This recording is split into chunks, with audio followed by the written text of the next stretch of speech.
think with AI like a new dimension. I trained initial versions on T5 transform models. Wrappers have that risk. Even if I do open source, I use my memes and super meme memes and I promote it. We have Ramsri with us. Ramsri is everybody. Is an AI influencer, AI course content creator. Recently was featured on Google. Ramsri and Ravi Teja's model has been featured on Google I/O. Ramsri is also an AI SaaS creator. Ramsri, could you introduce yourself? Thanks a lot, Abdul, first of all, for inviting myself to be on here. And as you introduced, I primarily do three things: build AI SaaS, teach AI courses, and do some side consulting or open source work. That's primarily what I do. And almost 12 years in this space since I graduated. For the first half of my 12 years, probably worked purely as an engineer at a company. I was based out of US when I was working. I worked at two different companies. Then since 2018, I switched gears and I moved into AI entrepreneurship predominantly. And you can call like creator economy and how to make a living on the internet to some extent. I'd like to understand, why did you make the shift? Why did you want to be in the creator economy than being a full-time employee? More or less, it was not like a pure binary decision. Back then in 2018, fortunately, I had seen what corporate world has to offer in terms of little bit of financial success as well as career progression. And at that time, I was very heavy on online learning as well. All these MOOC revolution, Udacity, and Coursera, all these things. So continuously, I used to get ideas, like new ideas that I could build upon, things like that. And I thought it's about time instead of staying under visa constraints or full time job constraints. Why don't I switch my gears and try something at entrepreneurship? And that's how the journey began. And one thing led to another, discovered all the things in it, uh, whether even the term creator economy or building in public or micro SaaS, all these are explorations. And at the end of the day, you pocket yourself into what you fit in. And through that journey, I've ended up at the current place, which is building micro SaaS apps and bunch of exploration on the side, creator economy things. Yeah. Yeah, thanks for giving us that answer. I've been a big fan of your micro SaaS. For people who do not know what is a micro SaaS, it is a software as a service, but at a very smaller scale. That's my understanding. Supermeme.ai and also Right. QuestGen. And I've been following since the early days of QuestGen. So can you tell us about both your micro SaaS? One of the things I was constantly thinking was, how to make money on the internet without an employer. I know the usual way of how to do it with an employer, and most of us, everyone around us, do it the same way. And the only other predominantly known profession is what you do, which is being a YouTuber or someone Instagram influencers, etc. And these are like for the outside world, these are the binary options that people see. Um, and I was exploring what are the other possibilities, and beyond just possibilities, how much income potential is available in each stream. And I dabbled into quite a lot of things, whether it is doing consulting and what are the pros and cons with it, switching for every 3 to 4 months, context switching, tech stack switching, backend platform switching. And can you run an agency? What are the challenges there if you take that route? Or can you teach courses, whether recorded courses or live courses?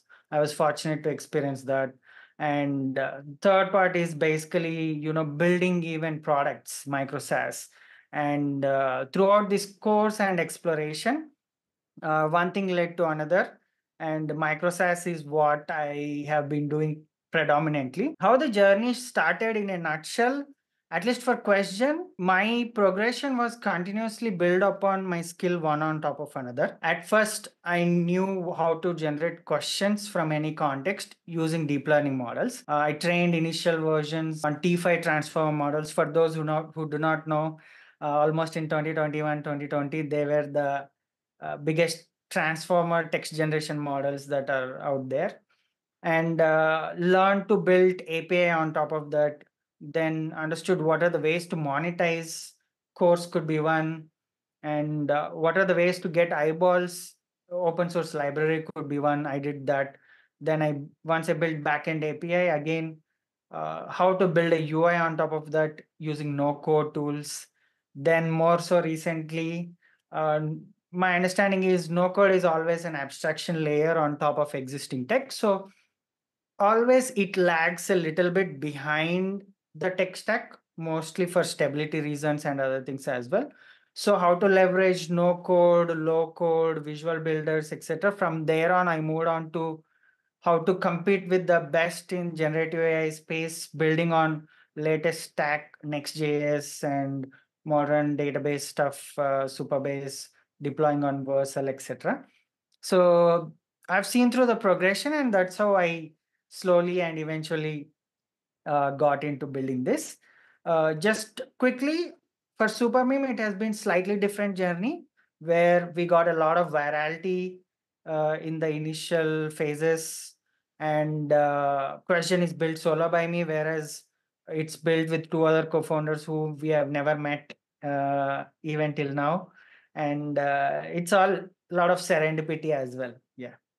Okay, that is great to know. And recently, I was talking to somebody who was an aspirational micro SaaS builder, and I was giving your example where a question. I remember, I think I've seen some Gradio version of question back in the day, Yes. and I told Yes. them that you don't even have to think about a stack. All you have to do is start with something so minimal, and all you have to do is like slap some kind of a login in front, and even a small Gradio application can get like the initial traction, and then you can build on top of it.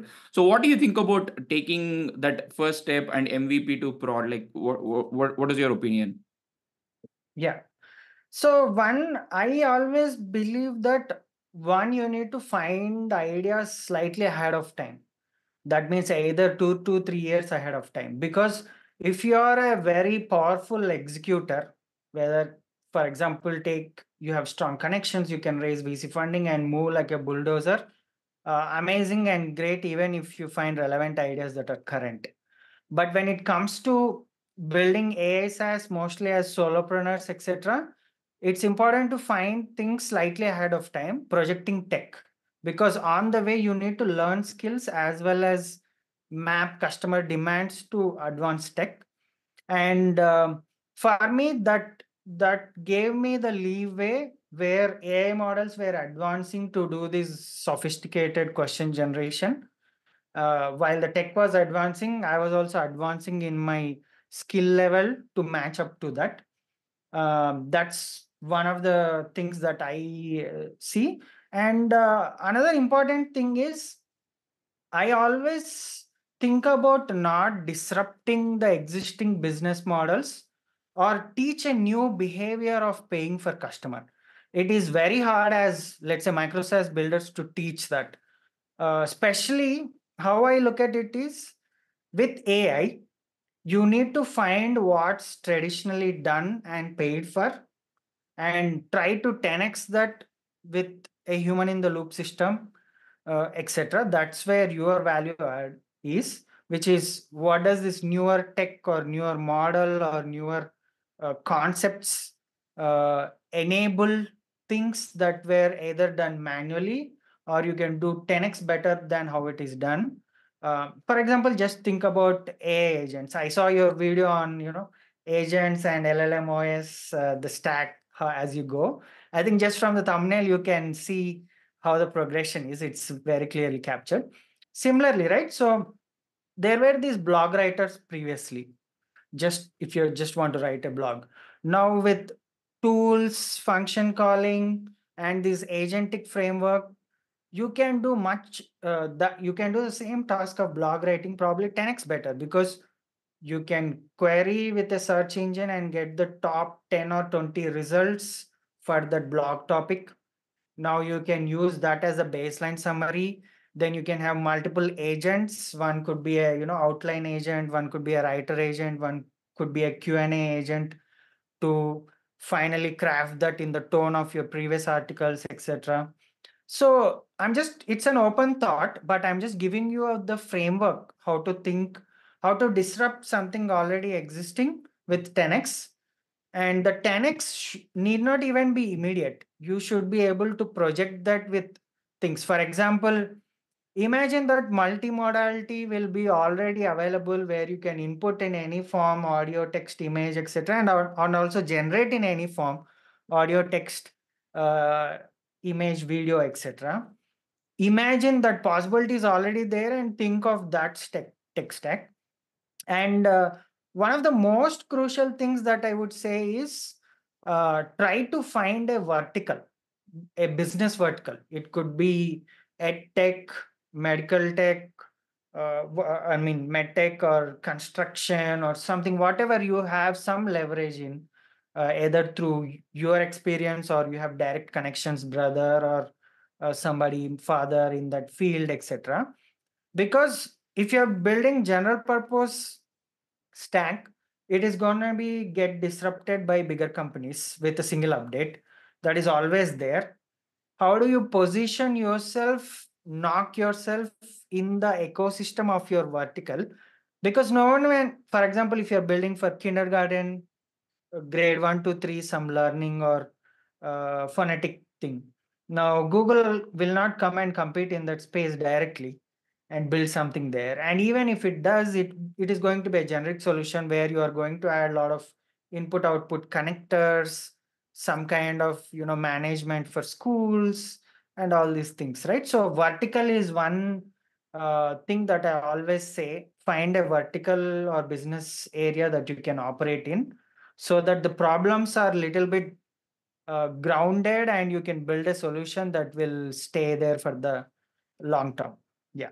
That is honestly a great advice, and I want to ask you that. See, honestly, like when ChatGPT Plus came in, I personally thought people are going to use that instead of question.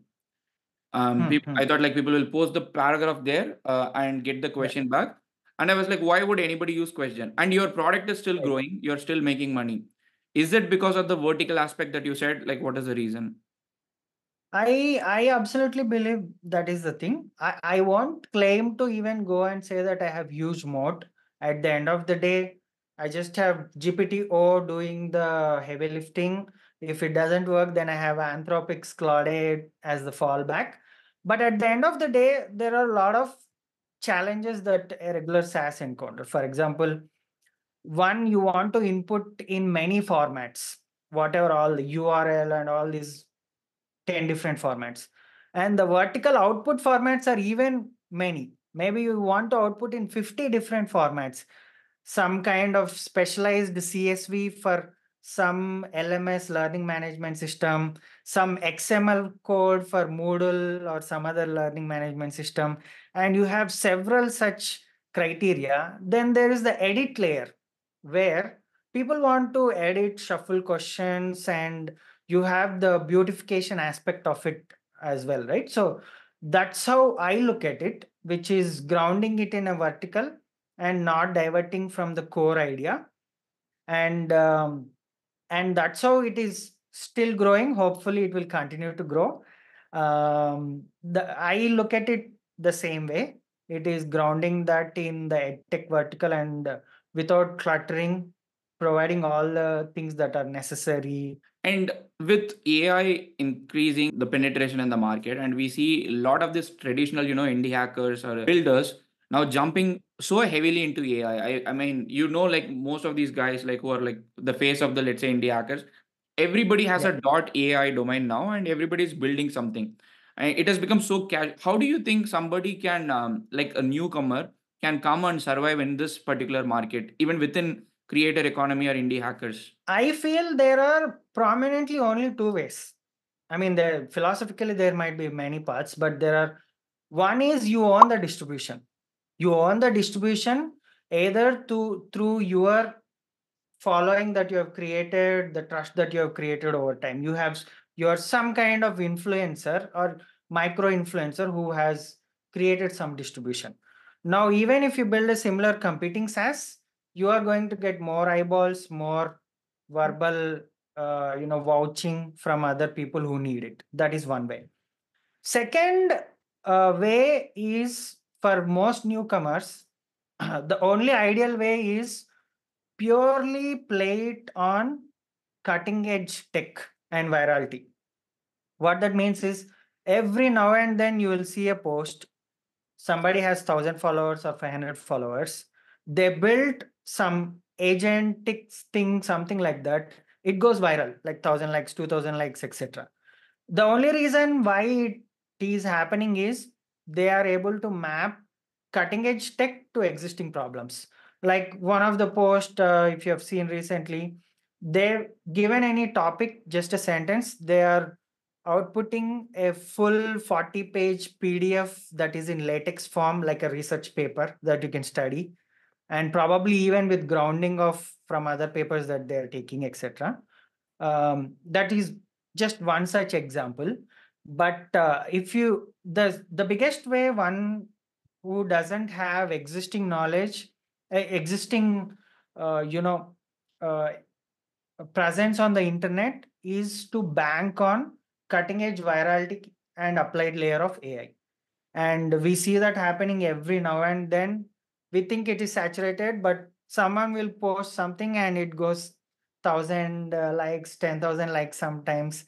And those are actually banking on cutting edge AI and building on top of that the umbrella. I mean, if I were one such person, I would go heavily on, let's say, AI agents and see what are the pockets that can be absolutely disrupted with AI agentic workflow that was previously not possible, something like that. And, do some experiments, do breakthroughs, and see mostly on the UI layer and UX layer as well. Uh, one can actually deliver real good value if they are aware, in the sense that if someone is a good full stack developer, they know what Vercel is doing, releasing these real time streaming component things. Now you can combine that with cutting edge UI UX patterns that are coming up. Then you have your traditional AI problem. And one advice that I give to people is that think with AI like a new dimension. Can you flip the problem completely?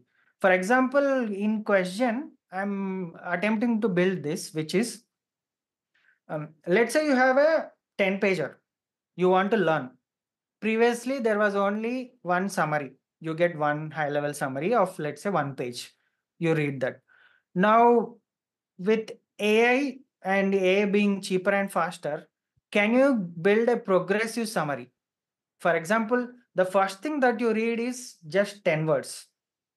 You get the baseline understanding of that. That photosynthesis is this sunlight, something like that. You expand, now you get a 20-word summary. From there, you get a 40-word summary, 80-word summary, 160-word summary. Now, that wouldn't be possible with humans because there is no teacher who will write it at increasing level of complexity, spend that much time for you. But AI can do it for you. So can you flip the complete equation and think about AI in creating new paradigms of learning or whatever space that you're in? And imagine that one summary builds on top of another. So the second summary, half of the concepts already, but it is just expanded version. Things like that. You can just imagine something like that could be possible. Yeah. So you're saying like we should probably think out of the box from the conventional Yeah. problem solving method and then see how Yeah. AI can completely revolutionize the problem statement and then apply AI on top of it. Yes. And if you're good at it, apply the cutting edge things, whether it is in full stack things that are developing and all these layers. Yeah. Yeah, and one impressive thing that I've seen is like you said, you started from T5 transformer. I don't know how many of the listeners would know T5 transformer, but you are with GPT-4o now. So you have made like huge progression as with the industry. Like, how do you keep up with that? I think it is definitely challenging. The moment you learn how to train, fine tune, then there are multimodal models. It feels almost like OpenAI is in 2026 and we are in 2024. because they release fine tuning with LoRa, or we don't know exactly how they fine tune. Probably 2.5 years back. Now only in the last 6 months we get, right. So how I do is, it is very hard to master all the things. I do just like multiplexing. I do time switching. For example, I spent 2 months understanding RAG, what's the state of the art. I spent 2 months understanding um, LLMs, fine tuning stuff. And again, 2 months into AI agents, continuously context switching so that I don't get bored as well, and can potentially think about applying any of these concepts again back into my own app, super meme or question. I mean, for example, super meme looks like a very simple thing, but at the end of the day, it's a sophisticated RAG pipeline where there is query expansion. Then I fetch and I do a re-ranking again. And then there's a custom for every meme, there is a meme level prompt where I do generation again. So you can kind of think of it like a modern RAG pipeline, but we solved it on the use case basis. And once I read all the newest RAG papers, felt like, okay, now you call what we did as this, like query expansion or all these fancy terms where you put names to it. Yeah. So you're saying like as it is difficult, we should accept it, but there Yeah. is a fun to it. Like you read more and then you implement it in your own workflow, and you time box it. You Yeah. move to another one, and then you do it. Yeah. And one way to actually time box the thing is, if possible, uh, attend hackathons. Mm. Hackathons are the easy way where over a weekend you are forced to time box and think and deliver. You might not hit it in the first go, but make it habit to do multiple hackathons. You meet interesting, newer APIs, newer folks, interesting challenges, things. Yeah. And that is one very good segue even into building products like microservice apps. Yeah. Yeah. And you brought up an interesting point. You said API, and previously you said OpenAI is in 2026. So I need to ask you, what do you think about the meme of GPT wrappers? um, I think if you are a plain GPT wrapper, then the risk is always there. Um, Can you give the an way how example? you, What do you mean by a plain GPT wrapper? the best example is copy.ai. If you know copy.ai, I'm sure you must have. You go to copy.ai landing page now, just type copy.ai on website. If you're not mind blown, I'm giving you $100 because they have been just write a Facebook ad for XYZ and text in, text out, not much of fanciness, plain thing. And they had a very quick monetizable window. Let's call it 1 year, 1.5 year, 2 years maximum. And wrappers have that risk. And if you are a plain GPT wrapper, uh, you fit there. Now you go and see they raised $12 million or something, and now their landing page, they raised 12 million way before. Their landing page is totally different. They are talking about GTM for companies, a complete strategy.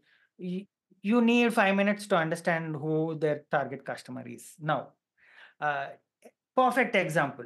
And similarly, I would say we don't hear much about Jasper, but talk to any internal employees, I would say the same thing would be there.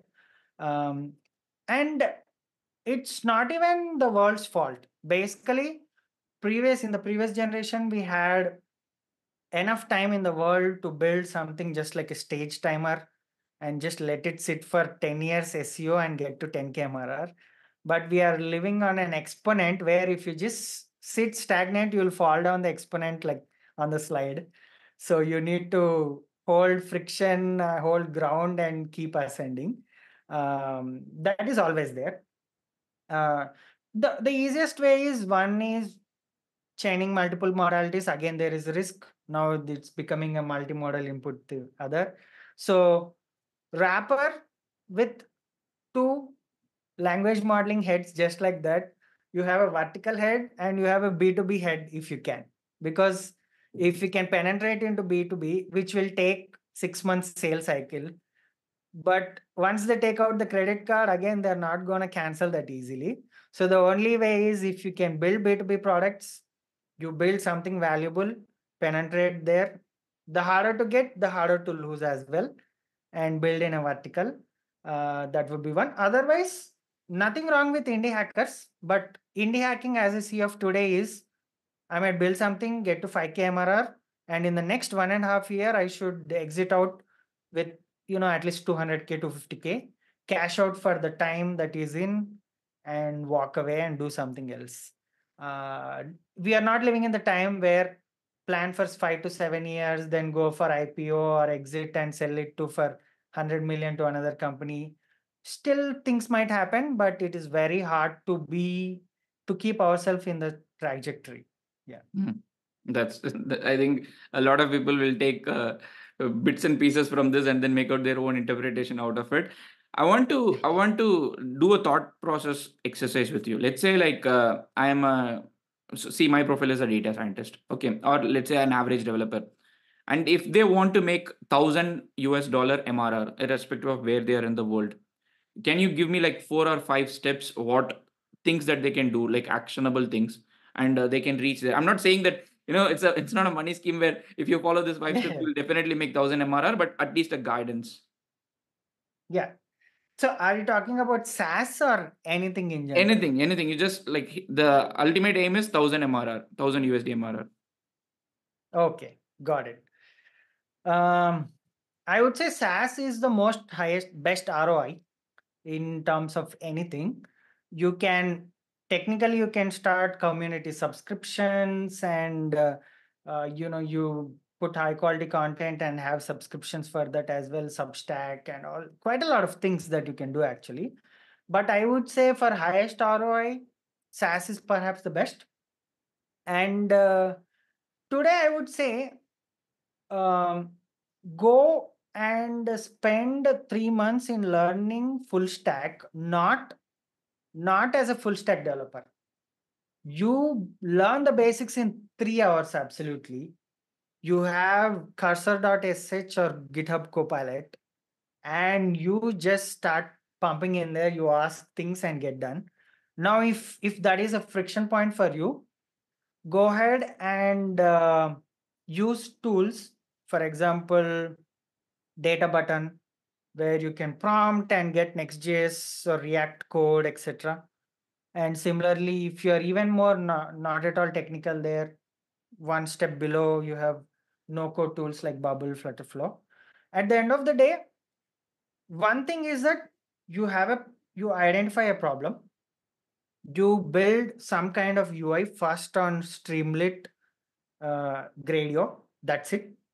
You see the output consistently, and you see that there is some value add on there. Now you go ahead and like I mentioned, use any of the platforms, somehow get to a UI layer. Uh, and once you are there, you need to understand multiple bits. To be very honest, authentication, payments, customer support, each one is a little rabbit hole in itself, and you need to get your hands a little dirty. So, at least in the initial layer, you just need to master authentication, just have at least Google login and someone signs up. Then you have some baseline subscription, one plan at least. You launch with that. Now, the biggest thing that I would say is if you are unsure, keep a very generic name. Um, Start with a generic name where you can pivot constantly on different ideas. And be a content creator where you either use it in your workflow, it is solving your own problem. If you are the biggest user, that's perfect. Else, just like you see super meme, right?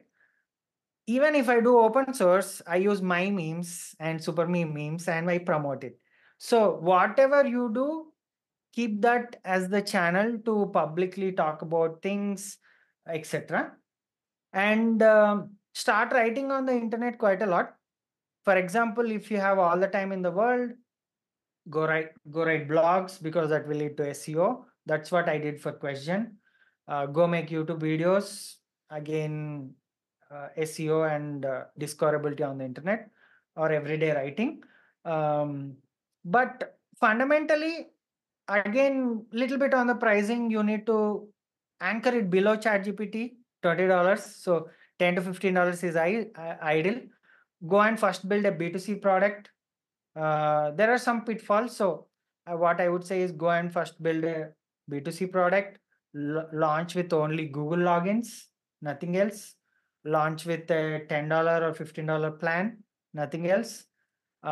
Be the primary user of that, and every day talk about how you are using. And super meme is in one way, like that. Question, I am using it as a learning tool myself nowadays. Previously it was aimed at teachers, but I expanded a little bit more into learning as well. The landing page doesn't change, but just more features.